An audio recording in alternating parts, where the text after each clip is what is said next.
কৃষি বিজ্ঞান কেন্দ্ৰত নতুনকৈ সংযোজন হয় কাউন্সেলিং চেণ্টাৰৰ প্ৰথমটো কাউন্সেলিং চেণ্টাৰ লখিমপুৰ কৃষি বিজ্ঞান কেন্দ্ৰত ফিটা কাটি শুভ উদ্বোধন কৰে সম্প্ৰসাৰণ শিক্ষা সঞ্চালক তথা অসম কৃষি বিশ্ববিদ্যালয় সঞ্চালক ডক্টৰ মনোৰঞ্জন নেওগে। অনুষ্ঠানৰ আঁত ধৰে লখিমপুৰ কৃষি বিজ্ঞান কেন্দ্ৰৰ জ্যেষ্ঠ বিজ্ঞানী মুৰব্বী ডক্টৰ প্ৰশান্ত কুমাৰ পাঠকে।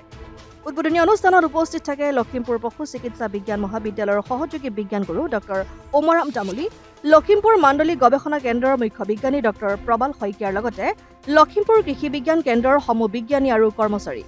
অসম কৃষি বিশ্ববিদ্যালয়ৰ আমি যিখিনি কৃষি বিজ্ঞান কেন্দ্ৰ আছে সেই কৃষি বিজ্ঞান কেন্দ্ৰৰ 23টা কৃষি বিজ্ঞান কেন্দ্ৰ আছে। এই 23টা কৃষি বিজ্ঞান কেন্দ্ৰৰ আমাৰ য'ত গাৰ্হস্থ্য বিজ্ঞানৰ আমাৰ বিজ্ঞানী আছে সেই বিজ্ঞানী থকা আমাৰ 10টা কৃষি বিজ্ঞান কেন্দ্ৰত আমি পোনপ্ৰথমবাৰৰ বাবে আমি কাউন্সেলিং চেণ্টাৰ আমি খোলাৰ ব্যৱস্থা কৰিছোঁ আৰু সেই উদ্দেশ্যে আমি আজি কৃষি বিজ্ঞান কেন্দ্ৰ লখিমপুৰত আজি আমি এটা কাউন্সেলিং চেণ্টাৰ শুভ উদ্বোধন কৰিলোঁ।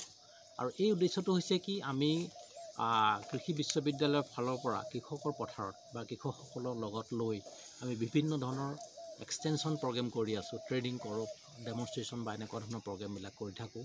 কিন্তু এইবিলাক কৰি থাকোঁতে আমি দেখা পাওঁ যে আমাৰ কৃষকসকলৰ বা বিশেষকৈ মহিলাসকল বা শিশুসকলৰ মানে তেওঁলোকৰ এই কৃষিৰ লগত জড়িত বা কৃষিখণ্ডৰ লগত জড়িত থকা সমস্যাৰ বাদেও অন্য কিছুমান সমস্যা, ধৰক আপোনাৰ মেণ্টেল হেল্থ বা শাৰীৰিক স্বাস্থ্য এনেকুৱা ধৰণৰ কিছুমান প্ৰব্লেম থাকে, যিবিলাক প্ৰব্লেম আমি সেই মুহূৰ্তত ছল্ভ কৰিব নোৱাৰোঁ।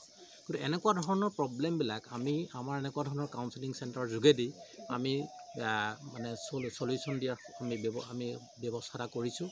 কাৰণ ইয়াৰ কাউন্সেলিং চেণ্টাৰৰ জৰিয়তে আমি ইয়াত যিসকল আমাৰ কৃষক আছে, অকল কৃষকেই নহয় অন্য ধৰণৰ ষ্টেক হোল্ডাৰো ইয়াত আহিব পাৰিব।